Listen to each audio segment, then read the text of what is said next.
Ladies and gentlemen, we are here in Kigali, Rwanda, where we are hosting the African Green Revolution Forum 2018, where the theme is Lead, Measure, Grow.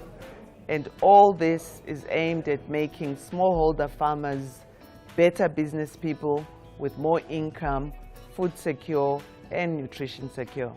I'm excited today because we have with us in the studio Dr. David Nabarro. Welcome. Thank you. What brings you to a food security conference? Do you know, I've had a really wonderful series of opportunities in my life. I started out working for non-governmental organizations in the hills of Nepal, in villages and small towns, really providing healthcare to children. And what I learnt was that the nutrition and health of a child depends so much on the way in which the family is living, and in particular on what the family is able to produce in the way of food and also earn in the way of income. And it was through that experience that I saw the connection between livelihoods, health and nutrition, and that meant that I gradually shifted as a doctor more into working on livelihoods as my career. One of the key issues that people are talking about these days is food systems. Yes. Can you unpack that world to us?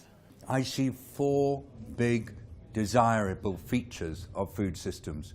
Firstly, enabling people to be nourished and healthy. There's no point in having food if it doesn't enable you to be nourished, and that's more than just fuel for energy, that's nutrients as well. The second requirement of food systems is that they regenerate the valuable resources in our planet, particularly soil, water, forests and oceans, and biodiversity.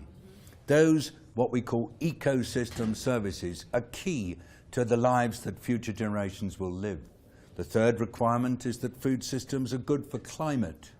And that means doing all they can to capture carbon rather than release it into the atmosphere as carbon dioxide or other gases, and helping people who are affected by weather, particularly bad weather, to be able to cope with it. And there are millions of people in that way.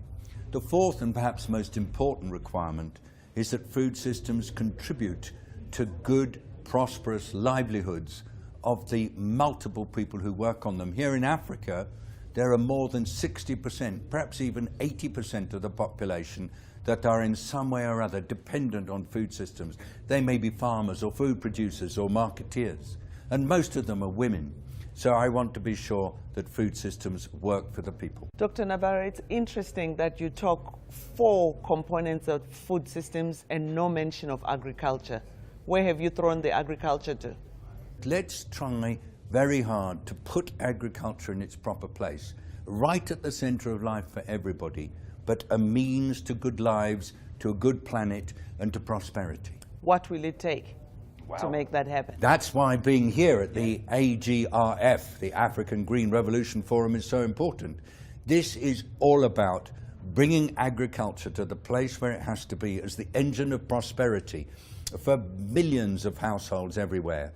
And that means shifting from agriculture as something people do as a way perhaps to grow a bit of vegetables or crops or look after some sheep or goats, to actually a business and also a contribution to the well-being of individuals and of society. You have been at the helm of global policy, and here we've brought people from all over Africa, from around the globe. What is the role of policy in all this? What should be happening? The best moves on policy come at the local level, because food systems and the agriculture that's needed to fuel those food systems are really very local in style.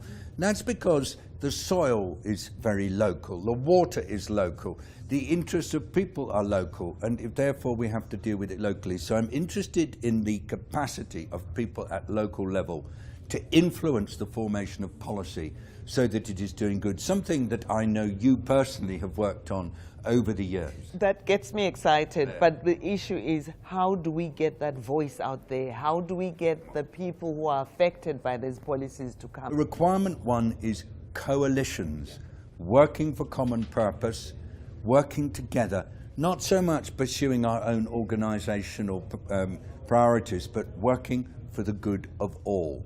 Second, because nothing in life is easy, is dialogue.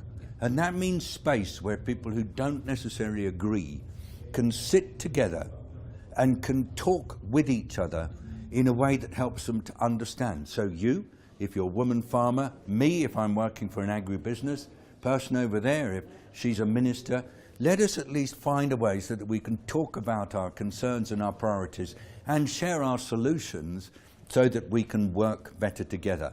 We've just been told that you will be receiving the Mega Award, the World Food Prize, for making a difference in the world of nutrition.